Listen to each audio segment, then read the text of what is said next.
Makanya aku mau tunjukin ke kalian gimana cara ngukur BH yang bener untuk kalian pakai nih. Hey guys, welcome to my channel, Claren Hayes. Oke, ternyata interest kalian tentang women's health topics, jadi bahasan-bahasan tentang women's health itu besar banget, dan gak cuma cewek, ternyata cowok-cowok juga pada nonton nih.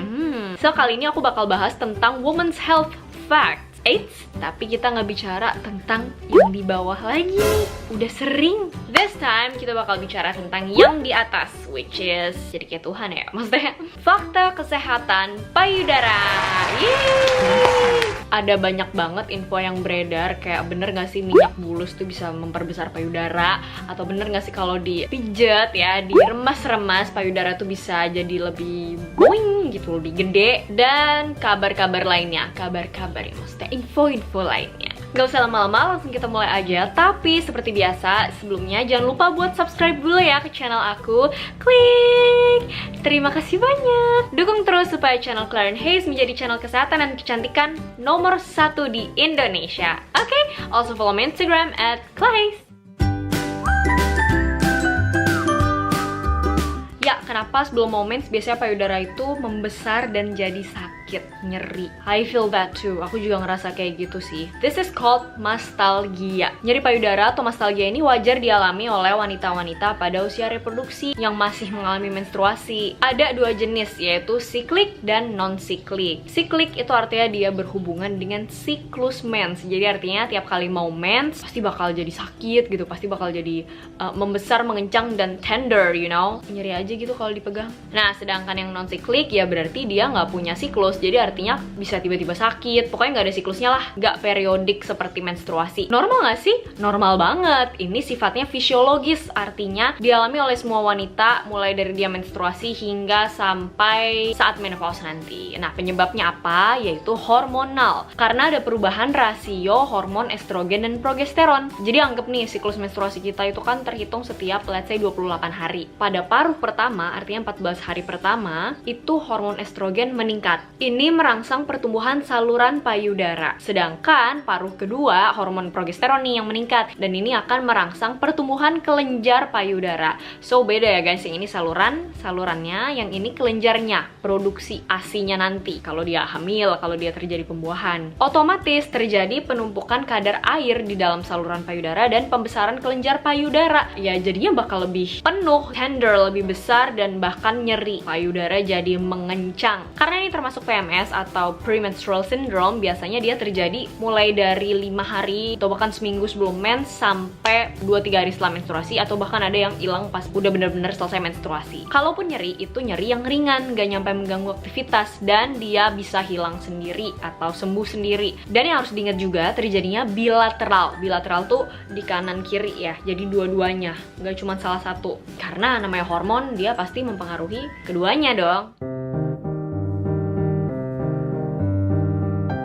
Sebaiknya kalian periksakan diri ke dokter apabila nyeri payudara kalian ini terjadi non-siklik, artinya nggak sesuai dengan siklus menstruasi. Misalkan, loh udah selesai menstruasi kok masih sakit terus nggak hilang-hilang, atau malah makin lama makin sakit, terus terjadinya di salah satu payudara aja, so nggak bilateral, cuma salah satu doang. Terus kalau nyerinya itu tajam dan bisa ditunjuk, jadi kalau kita lagi mau mens kan, ya udah sakit kan, sakit semua gitu ya. Nah kalau ini tuh kayak bisa ditunjuk gitu loh, oh ada di sini, dan bahkan kalau diraba sampai ada benjolan. Apalagi kalau warnanya itu berubah jadi merah sebagian atau bahkan timbul luka. Bisa jadi ini bukan mastalgia siklik. Sebaiknya kalian periksakan ke dokter. Nah, ini juga salah satu pertanyaan yang paling sering ditanyakan. Bener nggak sih kalau kita tidur nggak boleh pakai BH? Sebenarnya BH yang nggak boleh dipakai saat tidur adalah BH yang terlalu ketat. Bahkan nggak cuma tidur doang sih. Kalau kalian sehari-hari kayak gini, juga jangan pakai BH yang terlalu ketat. Makanya aku mau tunjukin ke kalian gimana cara ngukur BH yang bener untuk kalian pakai nih. Aku udah sediakan BH-nya. Mau aku peragain ke boneka aku nggak mungkin karena she doesn't have any breasts. I'm not going to open mine anyway. Aku tempelin aja ya guys. Ini buat contoh. Begini cara mengukur BH kalian yang baik dan benar. Nih kan dipakai dulu nih. Dipakai dulu. Ini BH ini kan nanti bakal kayak dilingkarin gitu, kayak gini. Make sure kalian tuh bisa masukin dua jari di antara ini nih, sela BH ini. Jadi tuh 2 jari tuh bisa keangkat gini loh. Jadi jari kalian tuh masih bisa masuk. Dan posisinya bukan gini ya. Ini mah sama aja hitungannya 1 jari kalau kayak gini, tapi gini miring. Set. Nah, ketika masih bisa masuk, oke, berarti itu ukurannya pas, nggak terlalu longgar, karena kalau longgar banget ntar nggak nyangga, dan nggak terlalu sempit. Nah kayak gitu guys. Jadi either kalian lagi tidur atau lagi beraktivitas harus pakai BH yang pas, yang cocok. Emang kenapa sih? Apa sih bahayanya kalau pakai BH yang terlalu ketat? Pertama, dia bisa menghambat aliran darah di sana. Terus dia juga bisa menghambat aliran limfa. Aliran limfa ini penting banget guys, karena semua toksin, radikal bebas dan sebagainya, istilahnya zat-zat buangan sisa metabolisme sel itu mengalir juga melalui limfa. Ya BTW BH-nya lucu banget ya, I know. Buat ibu-ibu yang menyusui juga bisa menghambat aliran ASI loh. Akhirnya kalau aliran darah terganggu, nutrisi kepada payudara juga terganggu, oksigenasi juga terganggu. Ini kalau dibiarkan lama-lama juga bisa menyebabkan kerusakan pada sel-sel payudara. Nggak mau kan? Intinya pakailah bra dengan ukuran yang pas, nggak terlalu longgar dan nggak terlalu ketat. Selain buat estetika yang bagus, juga untuk menjaga kesehatan payudara kalian sendiri. BTW, next aku juga bakal bahas tentang bentuk-bentuk payudara sih, but not here in other videos, karena it's gonna be fun. Kita bisa kayak milih BH yang mana yang cocok buat payudara gitu.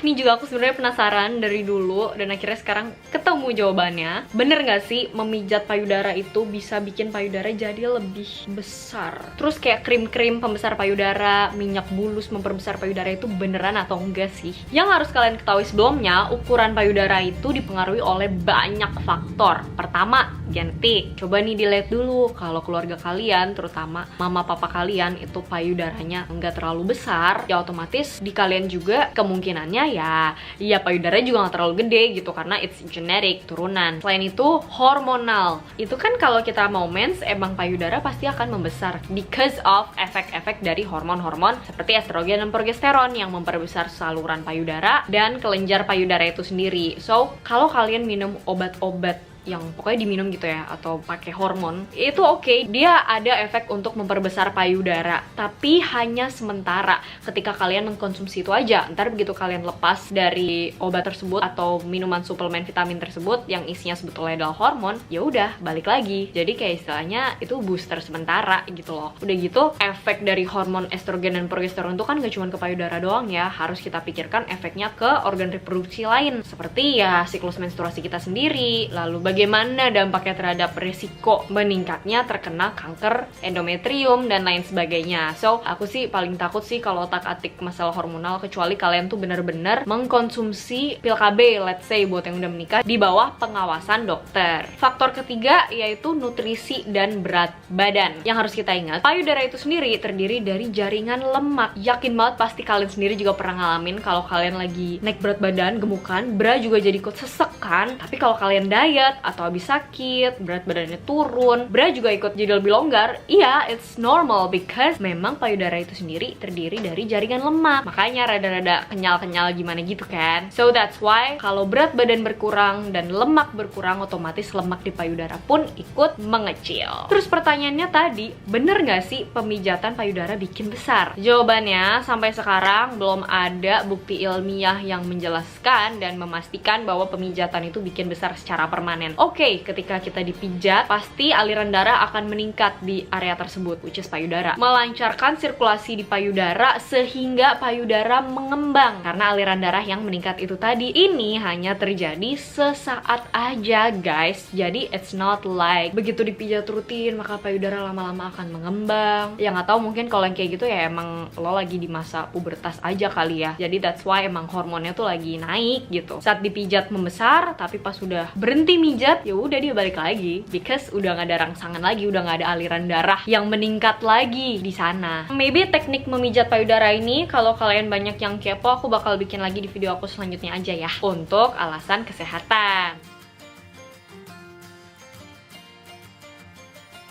Oke, terakhir, banyak mitos yang bilang kalau gatal di area payudara, terutama areola dan puting, itu berarti katanya payudaranya mau gede tuh, mau membesar gitu. Nah, bener nggak sih? Dan nggak cuma cewek, cowok juga bisa loh mengalami gatal-gatal di area tersebut, area puting dan areola payudara. Why? Ada beberapa penyebab. Pertama, di perempuan khususnya, yaitu karena kehamilan. Saat wanita itu hamil, maka banyak banget terjadi perubahan di tubuh dia secara keseluruhan, secara hormonal. Hal ini menyebabkan payudara wanita menjadi lebih sensitif saat dia hamil. So, lebih gampang iritasi, bisa nyeri di daerah puting, bisa jadi gatel, baik di puting ataupun payudaranya. Lainnya, kalau lagi nggak hamil gimana? Bisa karena iritasi. Puting adalah area yang sensitif. That's why bahan-bahan seperti deterjen, pakaian, atau produk-produk lain, bra, dan segala macam yang terlalu ketat dan kurang cocok bisa menyebabkan radang dan memicu zat seperti histamin yang membuat payudara terasa gatal. Terus ada kondisi-kondisi penyakit tertentu seperti eksim atau atopi. Itu juga bisa loh terjadi di payudara pada beberapa perempuan. Memang sometimes lokasi yang selalu terjadi ya, namanya lokasi predileksi, itu pasti di area situ terus. Akhirnya payudara jadi gatel, kering, bahkan kalau digaruk-garuk bisa sampai iritasi. Selain itu, infeksi bakteri ataupun jamur juga bisa bikin gatel guys di area tersebut. That's why kalian harus jaga kebersihan di area payudara baik-baik. Baik itu baju kalian atau bra kalian, udahlah sekali pakai udah, jangan dipakai bolak-balik gitu, karena apalagi kalau keringetan seharian, di situ kan sebenarnya lembab juga, sangat memungkinkan tumbuhnya bakteri, jamur, dan lain sebagainya. Gitu guys. Oke, sekian dulu pembahasan kita tentang fakta-fakta kesehatan payudara. Seperti biasa guys, jangan lupa buat like dulu video ini.